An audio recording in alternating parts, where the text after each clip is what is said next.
नमस्कार, राम राम. मी डॉक्टर सोमनाथ माने, प्रमुख शास्त्रज्ञ, देशी गाय संशोधन प्रशिक्षण केंद्र, कृषी महाविद्यालय पुणे, महाराष्ट्र. ॲक्च्युअली मी आता आलोय आंध्र प्रदेशमध्ये. ही नॅडीपॅथी गोशाळा आहे. तुम्हाला माहित आहे, देशातलं सर्वात छोटंसं ब्रीड गाईचं कुठलं असेल ते आपण पुंगनूर म्हणतो, परंतु इथं डॉक्टर राजू जी आहेत त्यांनी खूप चांगलं हे पुंगनूरचं मिनी पुंगनूर आपण म्हणू शकतो, मिनी पॅथी पुंगनूर त्याला म्हणू शकतो, तसं ब्रीड ह्यांनी डेव्हलप केलेलं आहे. तुम्ही पाहू शकता ही जी हाईट अगदी 2 फुटापासून ते 2.5 फुटापर्यंत ह्या गायींची हाईट तुम्ही या ठिकाणी पाहू शकता. तसं पुंगनूरचं वैशिष्ट्य बघितलं तर सर्वसाधारणपणे 70 सेंटीमीटर ते 90 सेंटीमीटर पर्यंत आपण ह्या गायींची हाईट पाहतो, परंतु इथं अगदी 30 सेंटीमीटर पासून ते 60-70 सेंटीमीटर पर्यंत खूप चांगल्या गाय ह्यांनी डेव्हलप केलेल्या आहेत.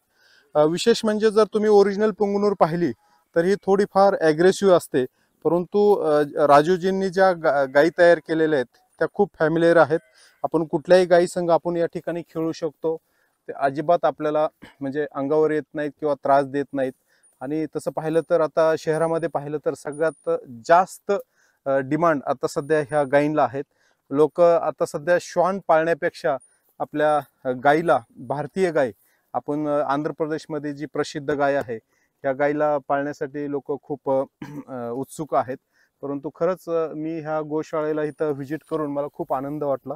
आपण महात्मा फुले कृषी विद्यापीठ राहुरीच्या अंतर्गत सुद्धा आपण सहिवाल, गीर, राठी, थारपारकर, रेड सिंधी, तसेच महाराष्ट्राच्या आपण खिलार, कोकण कपिला, गवळाऊ ह्या गायी सुद्धा आपण पाहतो.